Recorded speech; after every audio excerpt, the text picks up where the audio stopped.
It's my pleasure now to invite our friend Mr. Dr. Matiang'i Mreva aliye Nado. Karibu sana Mheshimiwa Matiang'i.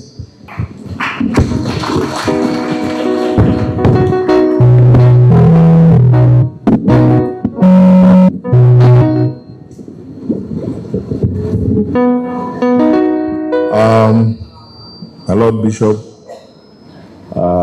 viongozi wa kanisa ambao mko hapa, my brothers and sisters wale ambao tumekuja nao hapa leo, wananchi wa Kristo wenzangu, hamjambo? Muriega rengi. I would also go to the other one about Mwathani Agoshwe, but you know, kuna watu zamani walikuwa wanakuja hapa Central Province wanasema kila siku Mwathani Agoshwe, nao ile mambo wanafanya hapa Kenya unashangaa. Kwa hivyo wacha mimi nikae na ile yangu, ile ya niwachane na ile ya zamani ambayo ilipoteza watu wetu. My Lord Bishop, ningeomba ile kikapu tunaweka ya pesa ikuje hapa, kwa sababu mimi sina mambo mengi ya kuongea. Nilikuja hapa kufanya kazi na nataka kuianza. Sababu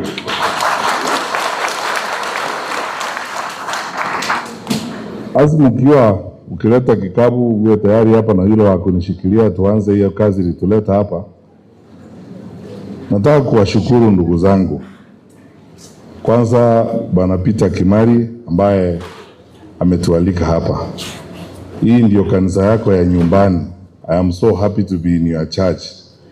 Na mimi pia naomba vile viongozi wa kanisa wamesema majaliwa ya Mwenyezi Mungu, mwaka moja kutoka saa hii tukifanya kazi mzuri leo, tuingie hapa, usisahau kutuita kucha wakati kanisa inaombewa. Na ninaamini, I have faith that we will achieve God's will to complete the sanctuary for him. I said yesterday in another church function that there is nothing better. Hakuna kitu ya maana unaweza kufanya na maisha yako kuliko kumtumikia Mwenyezi Mungu. Uwe kiongozi wa siasa, uwe kiongozi wa dini, uwe mwananchi wa kawaida, tuambiane tu ukweli. Hakuna kitu ya maana unaweza kufanya sana dunia hii kuliko kumtumikia Mwenyezi Mungu. Ndio wale ambao wako na nafasi na Mwenyezi Mungu amewapea nafasi ya kutumikia wananchi, tujue kwamba tunamtumikia Mwenyezi Mungu kupitia kutumikia wananchi wale tuko nao, wenzetu hapa kama wale wako hapa. Peter Kimari nimemjua kwa muda mrefu sana. Hatujakutana kwa hii mambo ya public service. Nilikuwa nimemjua kutoka hapo mbeleni. Na kwa sababu tuko kwa kanisa, ni vizuri tu tuseme kila kitu vile iko, kwa sababu Mungu anatuona. So honest man, na mimi nasema I sincerely like him, is a good friend of mine. Na kama ana apply kazi ya kuwa mjumbe, angenialika pale jiwe niwe referee wake, ningemwandikia barua kwa nyinyi watu wa pande hii kama mchague huyu, sababu ninamwamini is a honest person. Mtu akiwa mkora, hata ukimsifu namna gani, you don't remove it. The truth of the matter is that Peter is a nice guy, he works hard, ni mtu sincere. Tumchague, tumsupport, and I know he will do a good job. Nasikia pia kuna watu hapa ambao wanazungumza lugha ile ambayo ninazungumza. Wengine wametoka pale nyumbani kwetu, mmekuja hapa. Sasa mshike kura hapa. Hakuna haja ya kutafuta gari eti basi unaenda kupiga kura Nyamira ama Kisii. Unaishi hapa, maisha yako iko hapa, chukua kura hapa. Na wewe vile Mheshimiwa Rais Kibaki alikuwa anatuambia, wewe mwenyewe unaona na unataka uambiwe. Unaona, you can see where I am. Unaona ni nani tuko na yeye. Noma itenga Peter Kimari inde nere. So ngogo chikwa kero mundo mwae kura na ndiko rojo mpitande nere. Ahene badime kuriete. So you know, no one is candidate yetu gani. Our candidate is Peter Kimari. Kwa hivyo sasa, na unaona tuko pamoja, tuko timu moja. Hatuwezi kuwa timu moja kama mimi ni mtu mbaya. Senator Kembi Gitura is like my elder brother. Wale sisi wote tuna consult kila wakati tukiwa na maneno kama haya ya uongozi na maneno ya siasa. Mimi nakubaliana na yeye na wale viongozi wengine ambao wana uzoefu wa kuendesha mambo ya siasa katika nchi yetu. Ninamshukuru kwa urafiki wake, uongozi wake na vile tunatembea katika safari hii. Na tutazidi kutembea namna hii. Hawa wazee wote, viongozi wa pande hii tuko pamoja. Mzee wa Kang'ara, kusema tu kweli mimi nawapenda hawa wazee and I enjoy spending time with them. Na Mungu ametujalia sasa sisi tumepata vijana wapya chipukizi ambao sasa wanakuwa, kwa sababu huu ndio wakati wao. Gen Z na hawa vijana wengine wako na nguvu zaidi ya sisi, hata akina Zaki na wengine. Sisi tunawasupport na tutakaa na nyinyi. But remember, leadership with responsibility. Why I normally say hakuna haja ya kuongea mambo mingi. My Lord Bishop, it's over 6 decades since we became independent. Tumeongea sana. Kenya hii tumeongea. Tumefanya siasa sana. Na waomba wananchi wakati huu sasa tufikirie kazi ya kujenga taifa letu la Kenya. Tumeongea siasa. Kenya iko na, kama ni kuongea, Kenya iko na watu wa kuongea wa kutosha. I don't want to join them. Mimi nataka kazi. Ni kazi ninatafuta. Kufanya kazi ya kutumikia watu wa Kenya. Kwa sababu yale ambayo yanahitajika kufanyika katika nchi yetu ni kazi ya kutumikia watu wetu.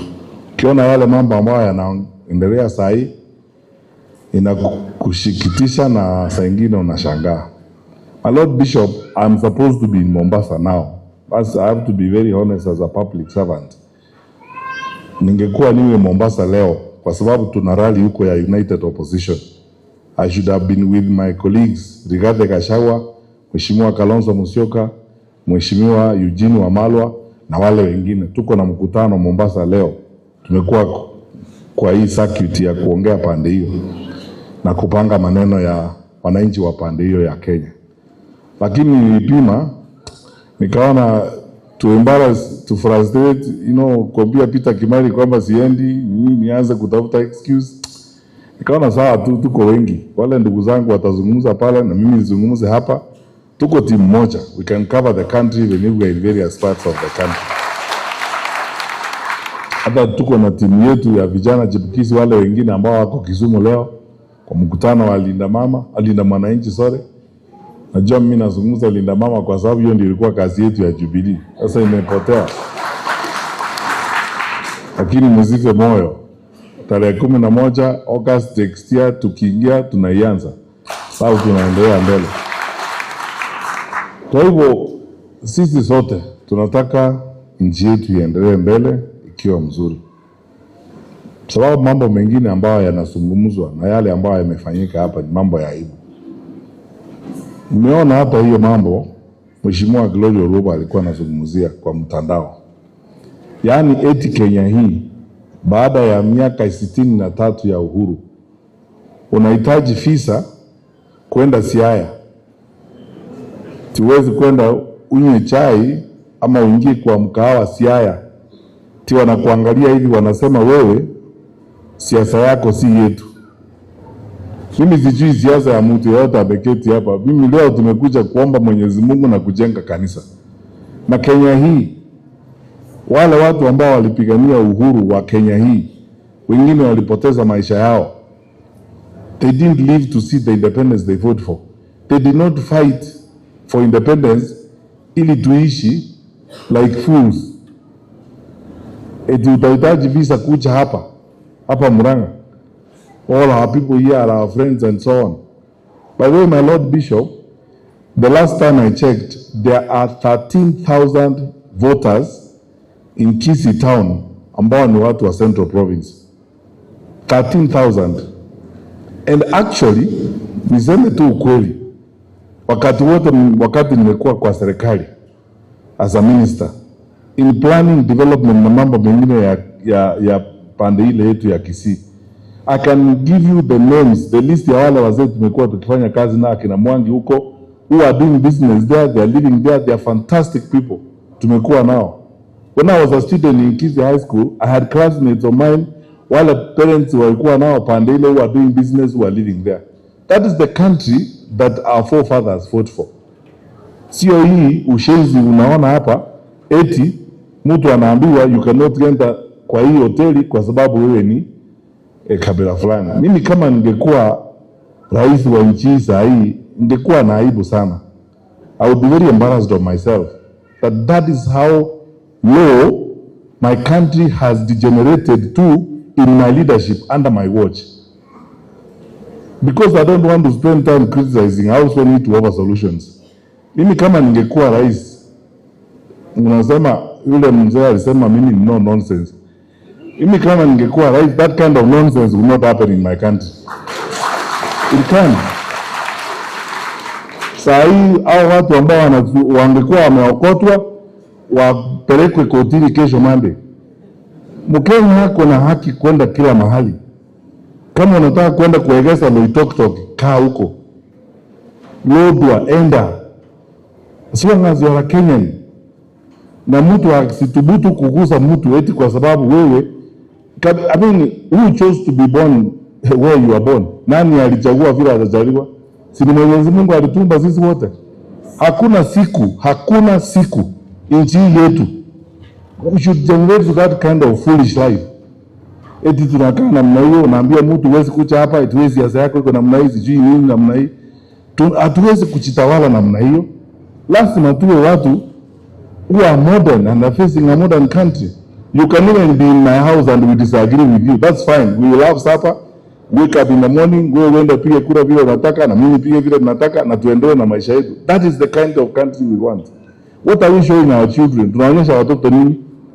Eti tuanze kuambia watoto mambo ile ya zamani, mambo mbaya. Ukiwa namna hii, kutoka Murang'a kuna biashara huwezi kuwa ufanye Kisii. Jehovah, what kind of country would that be? Ndio nawaambia mimi, hata mimi siwezi kukubali. Lakini naomba, that is the reason why mimi naitisha kazi. Na nyinyi ndio na Bishop ametuambia leo tuchukue msimamo, make a decision. My Lord Bishop, me have already decided that I cannot vote again for a government like this. I have already decided. And I believe that because our decisions are supposed to be impactful and influential, I will persuade you to also agree with me that we need to get better life for our country. Na tukiwa hapo, kesho watoto wanafungua shule. Mimi naomba serikali, badala ya pesa hii tunaonga watu hapa kwenda kwa mikutano, tunalipa watu pesa kwenda kwa mkutano, tunaonga kila mahali. Tupeleke hizo pesa kwa shule, watoto wetu waende kwa shule. Kwa sababu rais anasema eti hatuna mpango, hatuna sera. That is what we would do, because if we were in office, we are not government ourselves, so we don't have a budget. If I was the president and I had a budget, I would not spend it that way. I would spend it on our children. I would spend it on our health services. Siwezi kuenda huku nikihonga watu, kulipa watu wakuje kunisikiza. And you know, as I was driving here, Lord Bishop, I was remembering, mimi, can you imagine if our wonderful leader here, and I'm one of Bishop Gishere's admirers, if our Lord Bishop was sending people ahead, these lay leaders and the others, to bribe people to come to church, tumkuja munisikize na ubiri, baba askofu atakuja kesho, tafadhali msikae nyumbani kuja, hawakupita round kuwalipa huko, mkuje shilingi 500 ya kunisikiza na 500 ya kuimba na 200 ya kusema amen.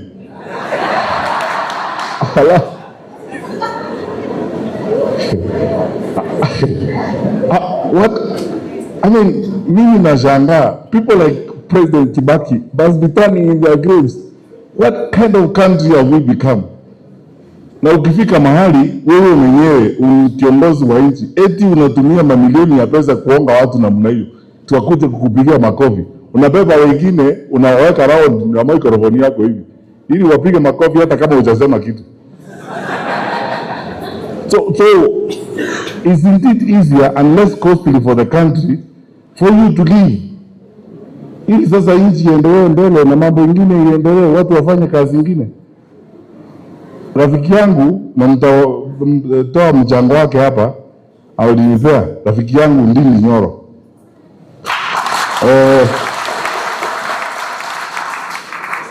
Bishop, wakati ulituhubiria pale Waitheka, mliniahidi kuna maombi mtatufanyia mimi na Ndindi, lakini sawa. Rafiki yangu Ndindi Nyoro anatenga kitu hapa college mzuri, na maliza na pesa ya CDF inafunguliwa. Alafu mimi sijui kama hii aibu tutaeleza watoto wetu namna gani. Eti tutaenda usiku, watu wanaenda usiku kufunika hiyo maandishi eti Ndindi alifungua, ili tuweke eti mkubwa sasa yeye ndiye amekuja kuifungua. And it's not a national project, it is actually a county project. Unajua watu hata wamepoteza aibu, yani shame, the sense of shame is lost even in our leaders. Do you imagine, wacha nikuulize, do you imagine Mzee Jomo Kenyatta kufanya maneno kama hayo? Hata Mzee Moi ama Mzee Kibaki kufanya maneno kama hayo, ama Uhuru Kenyatta? Tumepeleka maofisi yetu ya serikali kiwango ya chini mpaka imeenda chini ya aibu. Tutumikie nchi yetu tamani na tuwe watu wa kusema ukweli. Na wewe mwenyewe unajua, pia nimesema my most admired bishop here, if he was paying you to come here, kwa hiyo Kongkong, hiyo ni Fred Matiang'i anapisha Kongkong. Mnifungulie kwa roho zenu, kwa miji yenu, kwa mafikira yenu, na kwa ile kadi ya kura uko nayo unifungulie hapo. Ukifika wakati huo, majaliwa ya Mwenyezi Mungu, tubadilishe nchi yetu tukiwa sote pamoja. We take a firm decision. Nimabisha, I am at the door knocking, and I will keep knocking, and I will keep coming prayerfully to you, my brothers and sisters. Ni kwa vile mimi tu naamini, kusema tu kweli, ninaamini kwamba Mungu alituumba for a purpose, and the purpose is to serve the Lord through serving our fellow men. Na hiyo kazi tukipewa, vile Biblia inasema, whatever your hands find to do, do it as unto the Lord. Nafanya kazi ile watu wenyewe, hata wewe mwenyewe unajifunia. Wakati nilikuwa waziri wa elimu, nilikuwa nafungua container ya mtihani hapa Murang'a town saa 9 usiku. Principals wanakaribu kuzirai nikiingia hapo. Lakini nawaambia, wanajua ni kwa sababu hii kazi, kuna msasi amelala Kenya mahali, anajua kwamba ana waziri wa elimu. That waziri is myself. I can't spend time loitering around, feeling good, kukula mandazi hapa na ukubwa, na watoto wetu wanaumia. Kazi yangu ni hiyo ya watoto hawa. Na hakuna elimu inatolewa Jogoo House. Education is in the schools. That is why I'm saying today, one of the most important points in watu wa media mnataka kuchukua. The mismanagement of the education sector is burdening our parents. Wazazi wanaumia. Levies hizi zinaongezwa. Walimu wanaongeza levy. I was seeing at school, my niece was showing me a fee schedule from a national school, 110,000 shillings. How many parents watalipa hiyo? Na wakati ule tulikuwa na Mheshimiwa Uhuru Kenyatta, it was 53,000. Na namuomba yule ndugu yangu Mheshimiwa Rais, you know, education and health is like the cockpit of a plane. You can't walk away loitering. You must be there yourself looking every day. Kitu inaweza kuharibika. Kama hii maneno, if I was the minister myself, when I was a minister, mimi huwezi kuniletea report, ninajiangalia mimi mwenyewe. Go to schools and see how parents are suffering with these levies, and then manage the situation better for the sake of our children. Hiyo ndio kazi Mungu ametupea tufanye. Si kuzembea hapa na story kila siku nini. And many other things that we need to do. Tuweke pesa where we need to put our money to save our kids. Tutaongea mengine mengi. I'm a Lord Bishop and all of you clergy, mtuombee sisi wote. wale hata tuko upinzani, we understand the desire of the people of Kenya that we be united and we work together. I can tell you, my brothers and sisters, where there is will, there is a way. We are willing. I trust, I have faith in all my brothers and sisters in the opposition. Tutakuwa pamoja. The challenges will be there. Hata ndoa mkianza kupanga inakuanga kidogo hapa huku kuelewana, mnaelewana. Alafu mnaenda. That 3 years Bishop has been living together, he has told us he is now an authority in marriage after 33 years. He can tell you also there are days when nakuwa hivi lakini still you continue. Na sisi tutakuwa hivyo. We'll be fine, my brothers and sisters.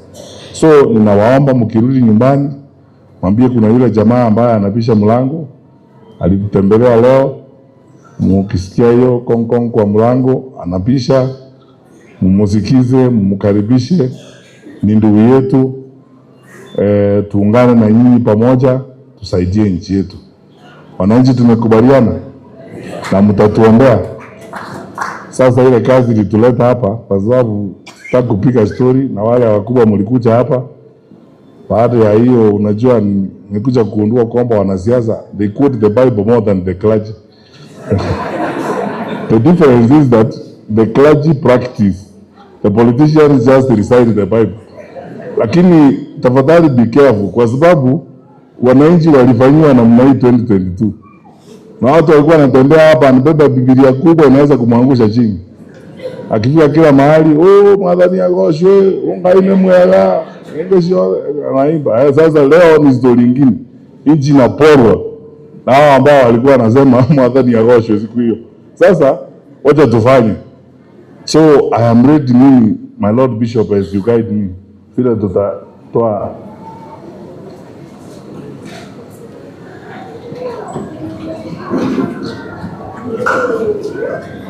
I'll request the Vice Chair now to come. Vice Chair, karibia ili tuweze kupokea mchango.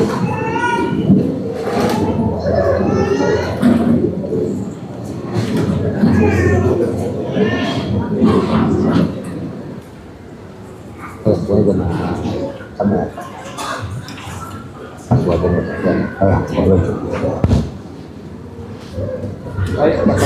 Chama, you can even use this. It's not heavenly. Wonderful, wonderful. Asante sana.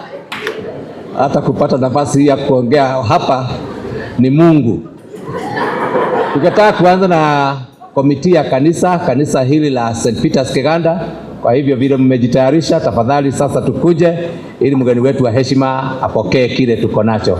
Karibu sana sasa wa Vice Chair with your committee.